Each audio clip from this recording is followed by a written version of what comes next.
At 4 a.m., the cold coffee cup sits half empty beside an anatomy textbook, its paper rim bent where his thumb has been pressing too hard. Outside the cramped dorm window, rain hits the glass like someone knocking from a life he no longer has time to live. The danger is not the final exam. The danger is the quiet voice telling him he was never supposed to make it this far.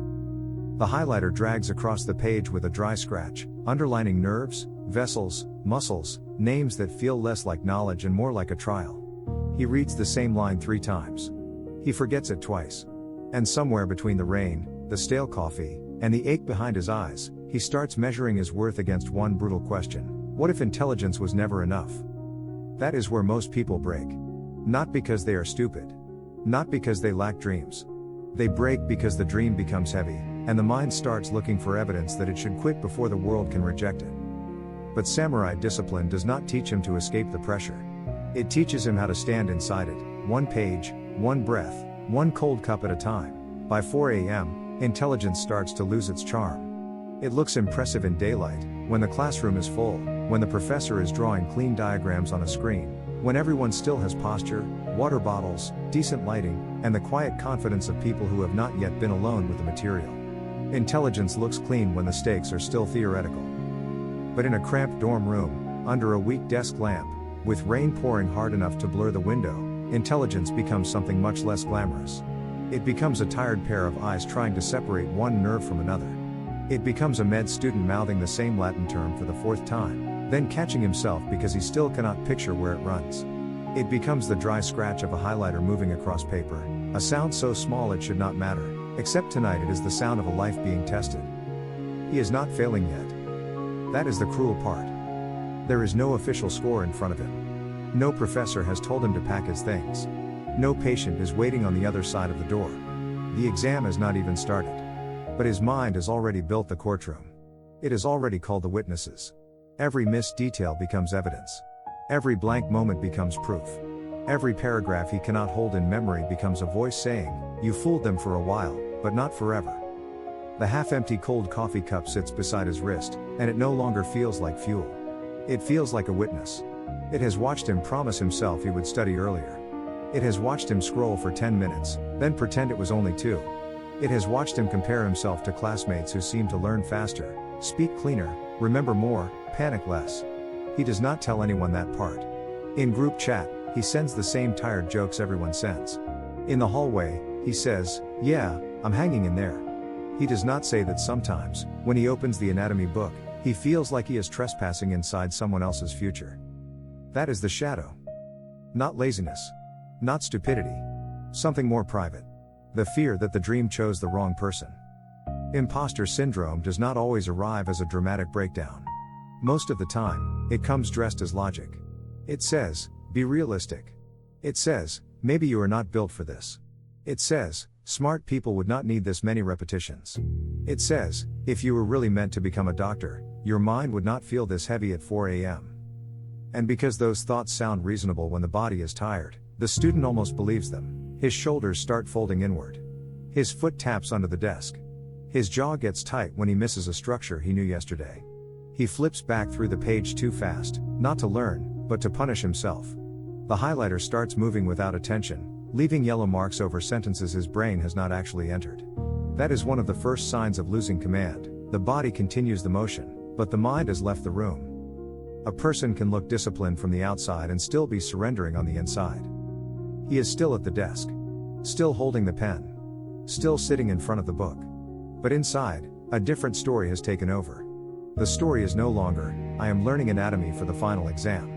The story becomes, "I am trying to prove I belong before someone discovers I do not." That shift matters. When studying becomes proof of worth, every mistake becomes personal. A forgotten artery is no longer a forgotten artery. It becomes a verdict. A confusing diagram is no longer a hard diagram. It becomes an accusation. The final exam stops being a test of preparation and turns into a referendum on identity. That is why mental toughness beats intelligence in moments like this. Intelligence can understand the material. Mental toughness keeps the student from turning one bad hour into a false biography. There is a kind of student who is brilliant when conditions are clean. Good sleep. Clear schedule. Quiet mind. Reasonable pressure. They can move fast when confidence is intact. But the final exam does not only measure what the mind can do in clean conditions. Life rarely does. It measures what remains available when the rain will not stop, when the coffee has gone cold, when the page looks hostile, when the body wants the bed, and when shame starts whispering through the cracks. This is where shugyo begins to matter. Not as punishment. Not as some romantic idea of suffering for its own sake. There is nothing holy about exhaustion. There is nothing noble about destroying the body to prove a point. But controlled hardship reveals something that comfort keeps hidden, whether the mind can stay organized when it no longer feels inspired. P4 is the discipline of the difficult repetition. Not reckless pain.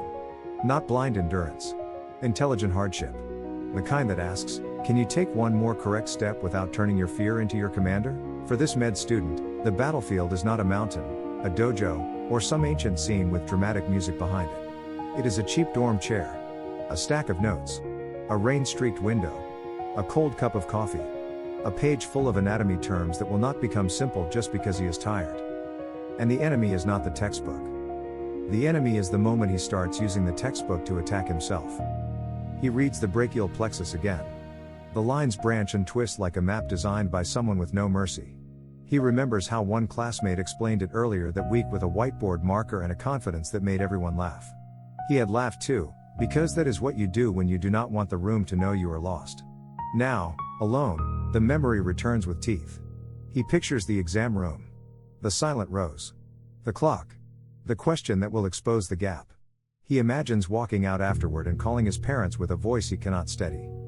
The dream has weight because other people are inside it. Parents who brag too softly because they do not want to pressure him, but pressure him anyway. Friends who say, "You're going to be a doctor," like it is already settled. Younger cousins who ask medical questions at family gatherings because they think he is closer to the finish line than he feels. Every person who believes in him becomes another reason the fear feels unbearable. That is what makes imposter syndrome so cruel. It turns love into pressure. It turns support into surveillance. It turns the future into a room where everyone is waiting for you to either become who they hoped or prove they were wrong. He reaches for the cold coffee, lifts it, and stops before drinking. The rim touches his lower lip. The coffee is bitter, stale, almost metallic. For a second, he hates it.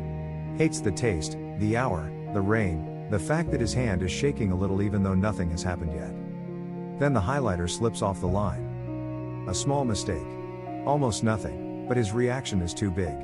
He exhales hard, drops the highlighter on the page, and pushes back in the chair. The chair hits the bed frame behind him with a dull wooden knock. In that sound, the whole room seems to shrink. The desk, the laundry basket, the wall calendar with the exam date circled, the damp hoodie hanging from the closet door, the anatomy atlas lying open like a dare. He wants to quit for the night, but he does not want to call it quitting. Nobody does. The mind is too clever for that. It reaches for respectable names. Rest. Reset. Protecting mental health. Starting fresh tomorrow. And sometimes those things are real. Sometimes rest is the right command. But he knows the difference tonight. He can feel it. This is not the body asking wisely for recovery. This is fear trying to leave the room wearing a doctor's coat.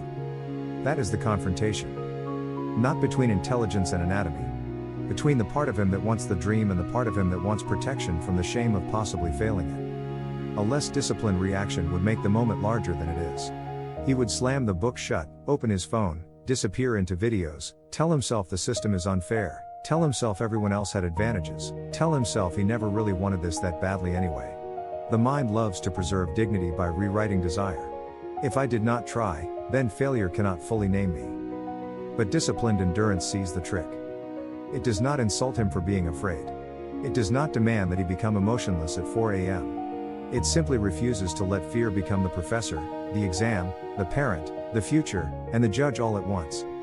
The rain keeps hitting the window. The highlighter lies crooked across the page. The coffee cup waits beside his wrist, half empty, colder than before. Nothing in the room becomes inspirational. No sudden music rises. No hidden confidence arrives to save him. Only the truth remains, plain and uncomfortable. The student does not need to feel brilliant right now. He needs to stop abandoning the desk every time the dream starts feeling heavy. Training does not begin when he feels ready. It begins with his hand still hovering near the cold coffee cup, with the taste of bitterness sitting on his tongue, with the anatomy page looking exactly as cruel as it looked 10 seconds ago. It begins before confidence returns. It begins before the fear apologizes. It begins in the small ugly space where he knows he is about to run from the work, and he chooses to stay long enough to regain command. He does not make a speech to himself. He reaches for the highlighter. Then he stops. That pause is the first act of training. Not dramatic. Not impressive. Barely visible. His thumb rests against the plastic body of the highlighter, and instead of dragging it across another sentence he has not absorbed, he lets the room become real again. The rain. The desk lamp. The damp hoodie on the closet door. The cold cup. His own breathing, short and irritated. He names the fear without negotiating with it. I am afraid I do not belong here. He does not say it out loud. The dorm walls are too thin, and some part of him is still embarrassed by the sentence. But naming it quietly keeps the fear from pretending to be intelligence. That is important. A fear that remains unnamed will borrow the voice of reason. It will sound like strategy. It will sound like maturity. It will tell him quitting is wisdom when it is really self-protection. His first task is not to memorize the entire nervous system. His first task is to stop lying about what is happening inside him. The highlighter stays still. The next action is physical. He puts both feet flat on the floor. Not tucked under the chair. Not bouncing beneath the desk. Flat.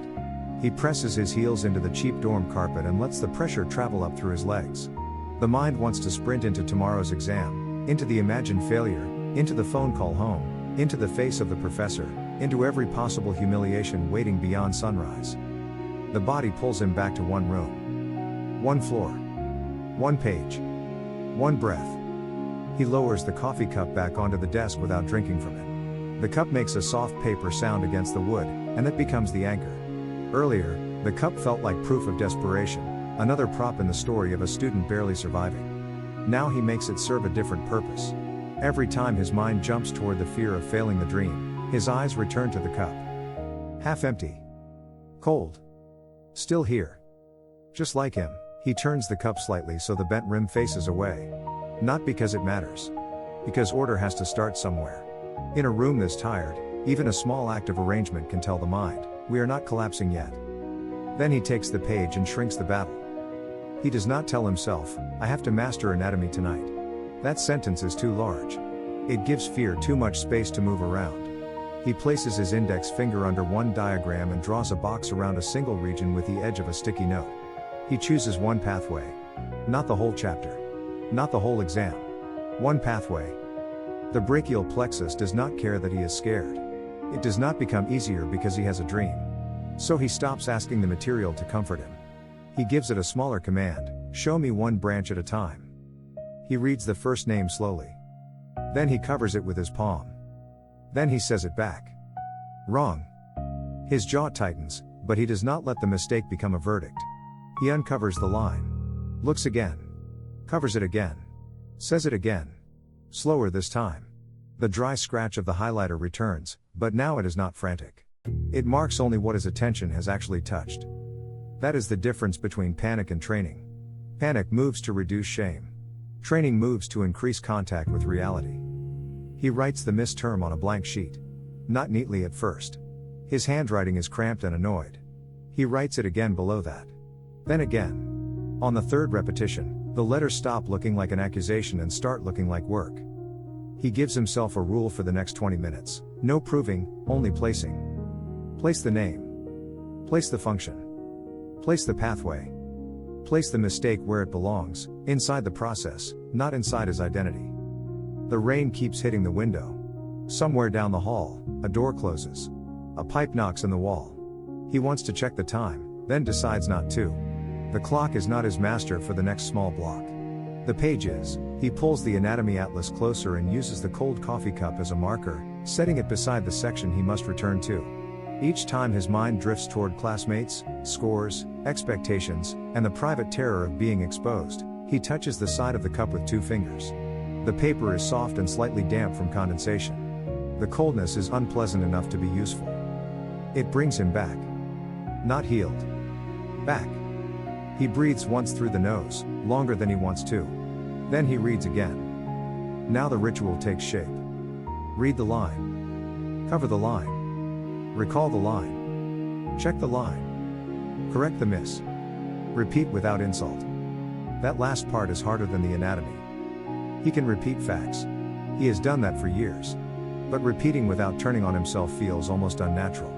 Part of him believes cruelty is what keeps him sharp.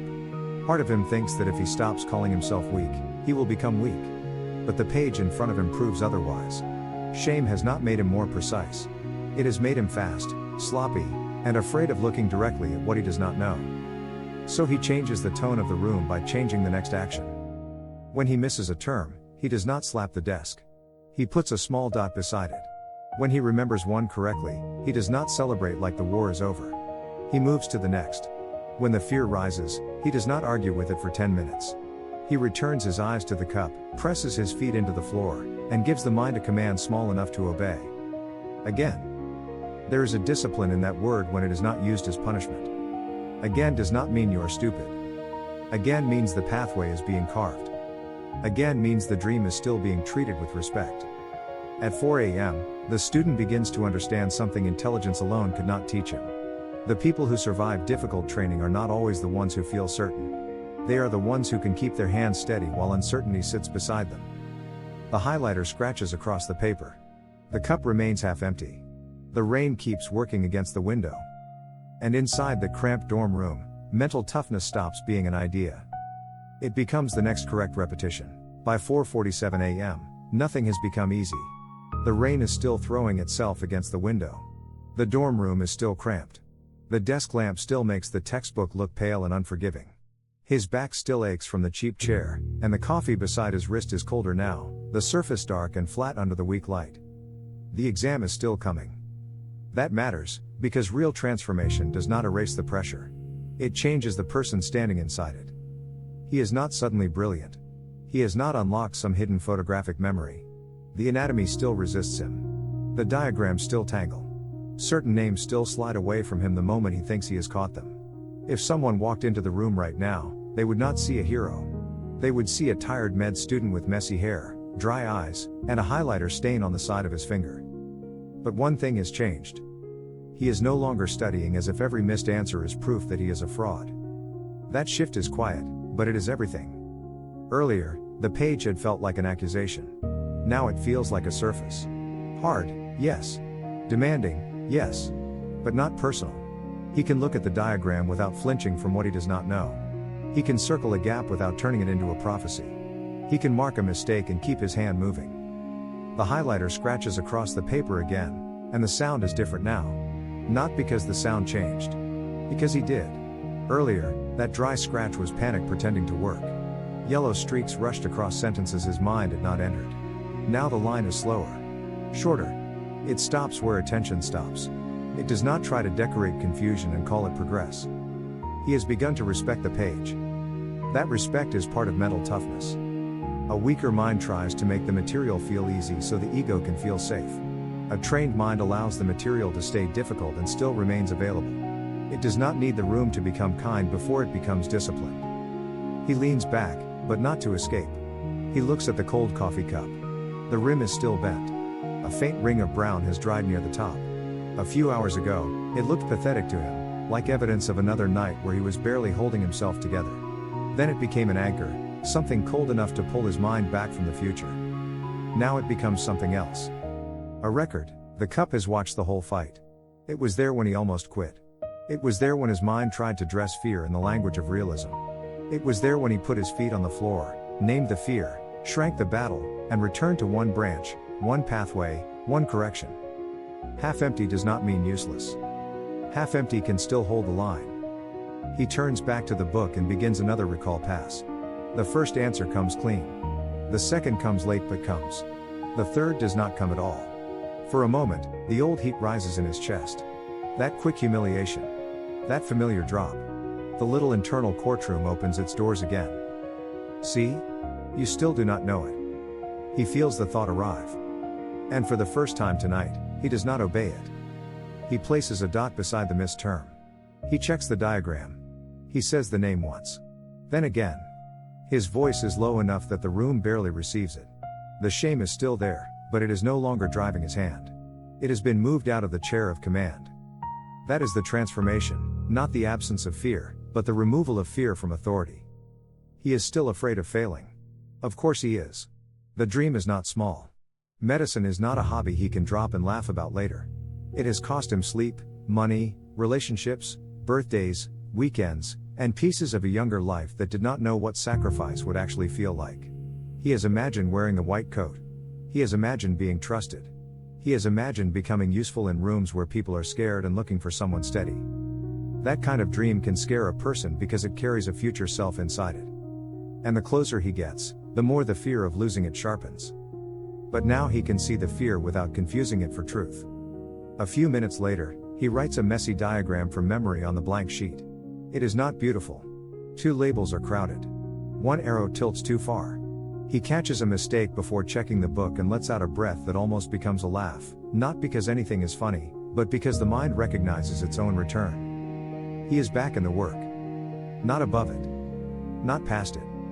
In it, the rain outside starts to sound less like an interruption and more like a metronome. The room has not expanded, but it no longer feels like it is closing around his ribs. The hoodie still hangs damp from the closet door. The wall calendar still shows the exam date circled in a hard square of ink. The phone still sits face down near the bed, full of exits he could take without standing up. He leaves it there. That is another victory no one will applaud. No professor will know that he did not reach for the phone at 4:51 a.m. No classmate will see him correct the same term for the 6th time without insulting himself. No one will praise him for sitting with the ugly middle of learning, where effort is real but results are not yet visible. But that is where a future doctor is made. Not only in lectures. Not only in labs. Not only when someone understands quickly and looks impressive in front of others. A future doctor is also made in the private hour when no one is watching, when the mind wants a cleaner identity than beginner, and when the student chooses accuracy over ego. Intelligence helps him recognize the structure. Mental toughness keeps him returning to it after the structure humiliates him. That is why mental toughness beats intelligence. Not because intelligence does not matter. It matters deeply. But intelligence without endurance becomes fragile under pressure. It shines when things make sense and collapses when they do not. Mental toughness is what keeps intelligence seated long enough to become skill.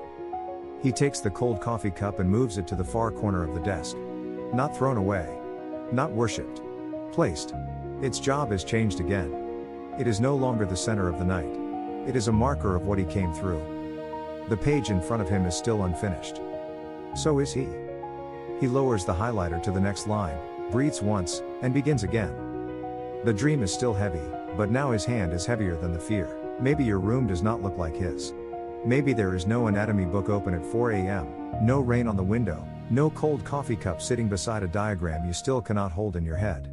But you know the room. You know what it feels like when a dream becomes heavy enough to make you question whether it was ever yours. It might happen in a college library before an exam. It might happen at a kitchen table after everyone else has gone to sleep. It might happen in the front seat of your car before a shift you are not sure you can survive with dignity. The form changes. The shadow does not. At some point, every serious life asks you to keep working while doubt is still in the room. Not after confidence arrives. Not after the fear gets polite. While it is still there, breathing beside you, offering easy exits. So tonight, choose one page. One correction.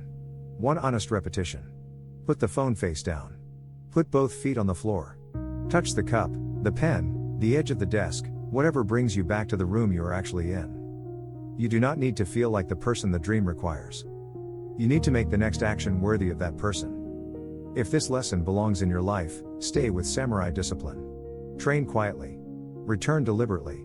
Let the hard hour shape you without owning you. Hardship is not holy by itself. It becomes training only when it serves a higher command.